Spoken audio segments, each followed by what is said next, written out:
The light of a full moon spilled across the sprawling grounds of Neverland Ranch on a cool California night in June 2009. Inside the main house, a team of lawyers and estate executors worked methodically through the night, cataloging the possessions of Michael Jackson. The king of pop had died just days earlier, sending shockwaves around the world and leaving behind a complex estate with countless treasures, memorabilia, and secrets. In a hidden office behind the library, an unassuming assistant named Marcus Reynolds carefully examined the contents of a safe that few knew existed. Marcus had worked for Michael for over 15 years, one of the few staff members who had earned the reclusive star's trust. As the digital lock clicked open, Marcus found himself looking at a collection of items that made his heart race: handwritten lyrics, personal photographs, and an aged leather-bound journal with a simple MJ embossed in gold. But it was a small, unmarked cassette tape that caught his attention. Yellowed with age and carefully preserved in a plastic case, it had only a date written on it in Michael's distinctive handwriting: August 9, 1977. Marcus recognized the significance immediately. August 16, 1977, was the day Elvis Presley died. This recording was from just 1 week before.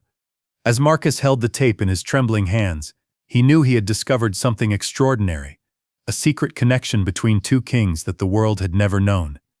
No one saw Marcus slip the journal and cassette into his bag that night. No one noticed as he quietly excused himself, claiming he needed fresh air.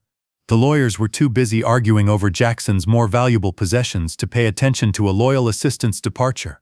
Marcus had no intention of stealing.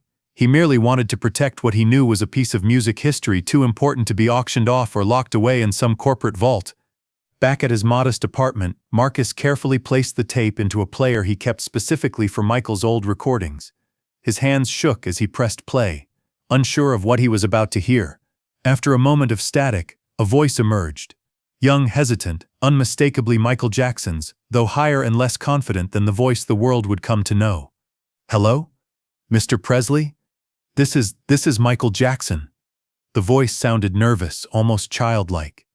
Then another voice responded, deeper, with a southern drawl that sent chills down Marcus's spine. "Elvis Presley, the original king."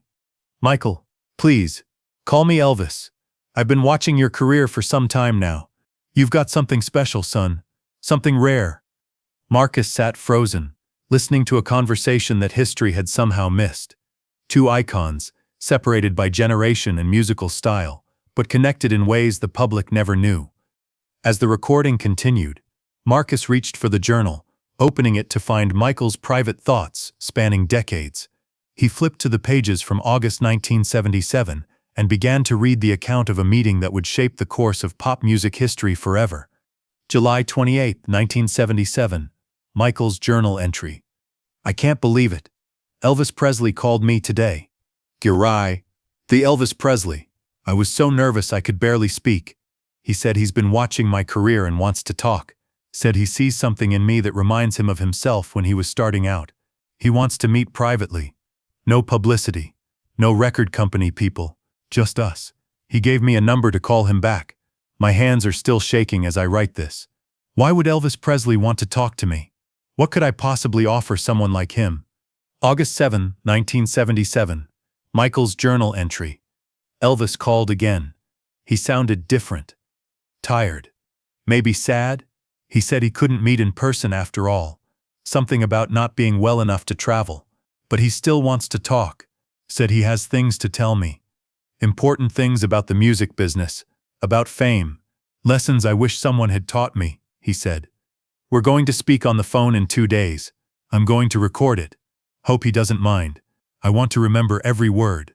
August 9, 1977. Michael's journal entry. "I just got off the phone with Elvis Presley. 3 hours of conversation that has changed everything I thought I knew about fame, about the industry, about my future. I'm going to try to write it all down before I forget anything, though I have the recording too." When I first answered the phone, he sounded weak. His words were a little slurred. He apologized for not being able to meet in person, said he wasn't presentable these days. But then as we talked, his voice got stronger, more like the Elvis everyone knows. He started by asking about my music, about working with my brothers, about how I feel on stage. Not the usual questions I get from interviewers. Real questions about the feeling of performing, about the songs I write when no one's watching, about what I want my legacy to be. Then his tone changed. He said, "Michael, there's a reason I wanted to talk to you. I see myself in you, the talent, the drive, the way audiences respond to you, but I also see the same vultures circling, the same traps being laid." He talked about his manager, Colonel Parker, in a way I've never heard anyone in the industry talk about their management. He said the Colonel controlled everything, his music, his movies, even his personal life. "I became a product, not a person," Elvis said. "They marketed me to death, and now they're watching me die." I couldn't believe how open he was being. He told me about the pills, the ones doctors keep prescribing him to sleep, to wake up, to perform, to relax. He talked about feeling isolated, about how no one treats him like a real person anymore.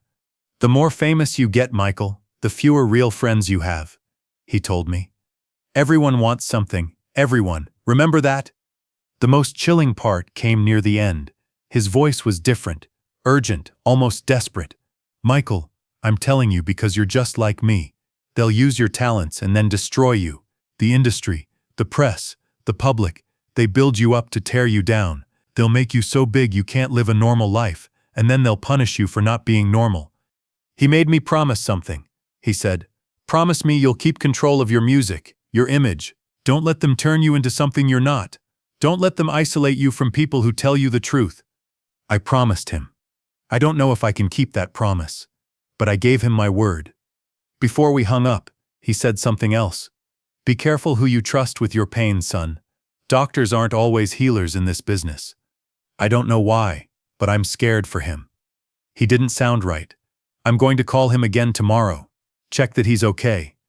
August 16, 1977. Michael's journal entry. "Elvis is dead. I heard it on the radio this morning. Heart failure, they're saying. But I know better. He told me what was happening to him. He saw it coming and no one listened. No one helped him.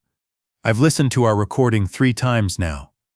It feels like he was saying goodbye, like he was passing something to me. A warning, a torch.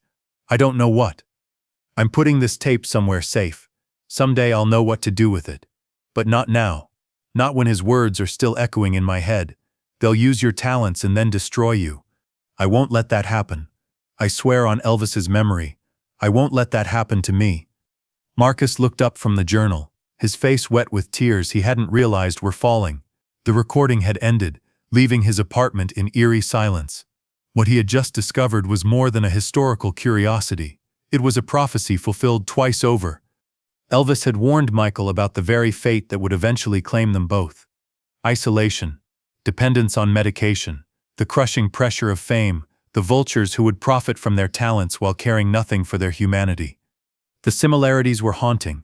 Both rose from humble beginnings to change music forever. Both became so famous they could barely live normal lives, both surrounded by enablers rather than friends in their final years, both dependent on prescription drugs that would play a role in their deaths, both dying too young, their immense talents extinguished before their time. But there was more. As Marcus continued reading through the journal, he discovered that this single conversation with Elvis had profoundly influenced Michael's career decisions for decades to come. January 12, 1980. Michael's journal entry. "Listen to Elvis's tape again today. It's been almost 3 years since he died, but his words keep coming back to me as I work on this new album. The label wants me to stick with the Quincy Jones sound that worked on Off the Wall, but I hear something different in my head, something bigger.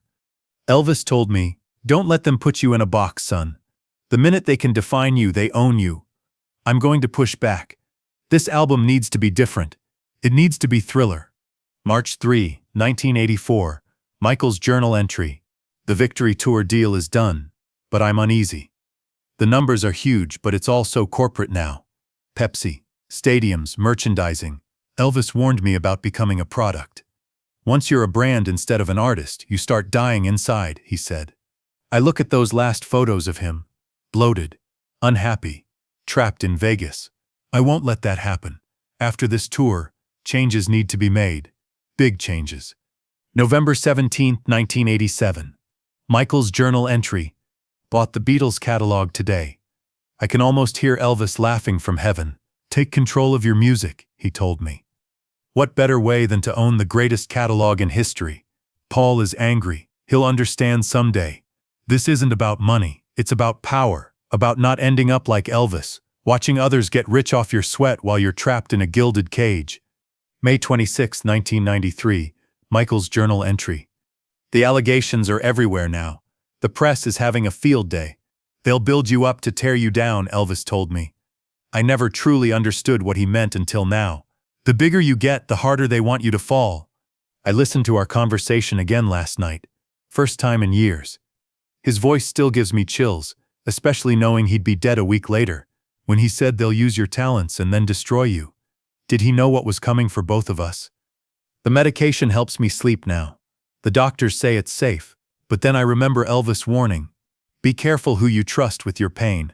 I don't know who to trust anymore. September 12, 2001. Michael's journal entry. The world is in chaos after the attacks yesterday. Makes the problems in my life seem small. But in times like these, I think about legacy. Elvis talked about that. About what remains after the spotlight fades. I've been working on these new songs, but the label doesn't understand them. They want another Thriller. Always another Thriller. Elvis faced the same pressure. Always another Hound Dog. Another Jailhouse Rock. The hardest thing, he told me, is staying true to your vision when everyone around you just wants more of what worked before. June 18, 2009, Michael's journal entry. Rehearsals for London are draining me. My body aches. Can't sleep. The pressure is enormous. 50 shows? At my age? With these expectations? I found myself thinking about Elvis today, about our conversation all those years ago. He was 42 when he died. Just 2 years older than I am now. The parallels aren't lost on me. The industry doesn't care if you live or die, Michael, he told me.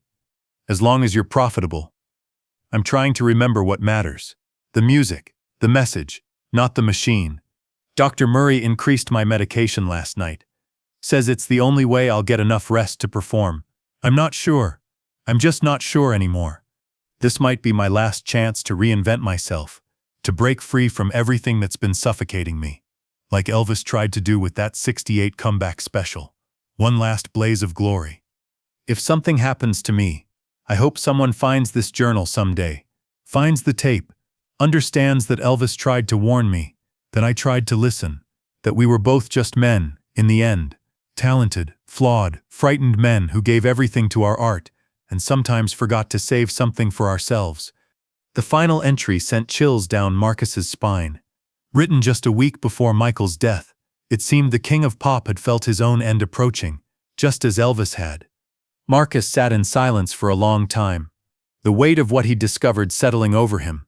Two kings, separated by time but united in their struggles, their triumphs, and ultimately their tragic ends. A warning passed from one legend to another, heeded in some ways, impossible to follow in others. What should he do with this knowledge? The recording and journal entries would be worth millions to collectors, tabloids, music historians, but that's not why Michael had preserved them so carefully, kept them so secret. Marcus thought about the last words in Michael's journal, his hope that someday someone would understand the human beings behind the legends, not the caricatures created by media, not the gods erected by fans, but the real men who had carried the weight of unprecedented fame. He made his decision. The world deserved to know this story. Not as gossip or scandal, but as a testament to the human cost of extraordinary talent. A cautionary tale for future stars. A final legacy from two kings who had tried in their own ways to use their power for good while struggling against forces that would destroy them. 3 months later, a documentary aired on a major network. The King's Connection, Elvis, Michael, and the Phone Call That Changed Music History would become one of the most watched music documentaries of all time.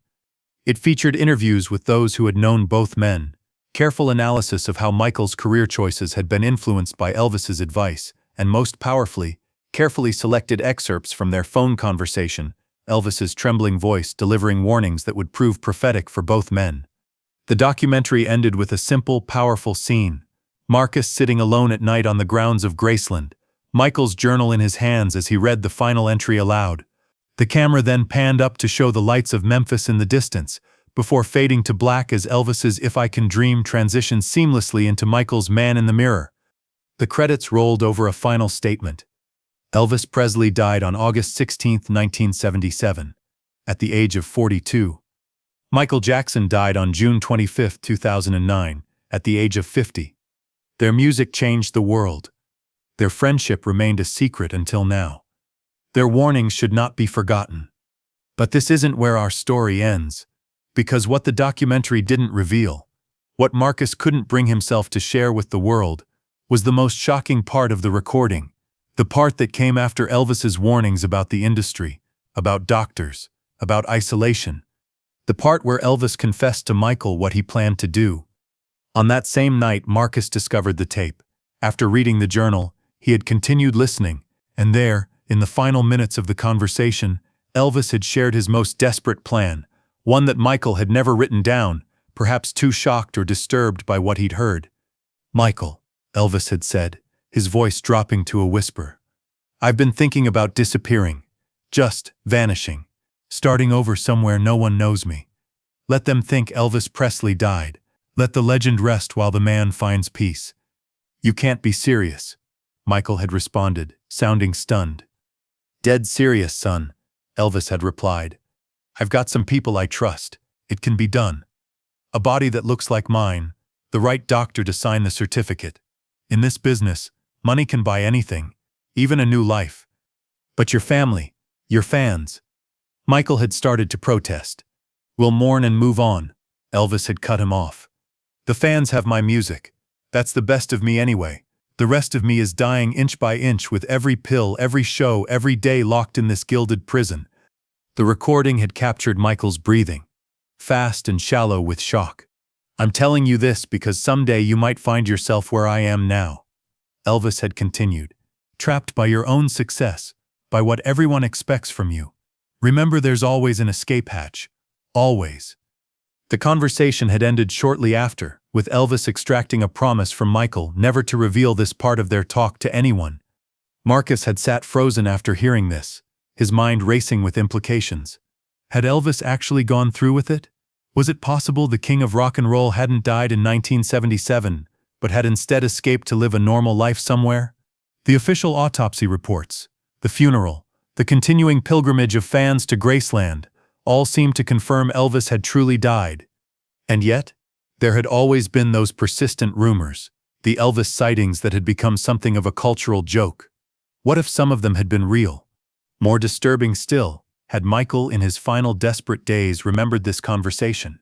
Had he considered the same escape route Elvis had described? The similarities in their deaths were eerie, both found by staff, both with prescription medications in their systems, both pronounced dead despite efforts to revive them. Marcus had ultimately decided to keep this final segment of the recording to himself. Some secrets were too dangerous, too earth-shattering to share. The world had its official history. Two kings who had lived extraordinary lives and died tragic deaths. Perhaps that was enough. But sometimes, on quiet nights, Marcus would find himself scanning crowds, studying the faces of older men in small towns he visited, looking for a man who would now be in his 80s, perhaps with some echo of those famous features. A man who had given up everything to reclaim the ordinary life that fame had stolen from him. And sometimes he couldn't help wondering if somewhere in the world, there might be a man in his early 60s, away from spotlights and screaming fans, finally at peace, having taken the escape route his mentor had described decades before. The true secret of the Kings might never be known, but their music, their legacy, and the friendship that had connected them across the divide of generations, that would live forever. As Marcus had written in his own journal after making his decision, "Some truths are too big for the world to handle. But the truth that matters most is already there in their music. Two extraordinary humans who gave everything to their art. The rest can remain between the kings,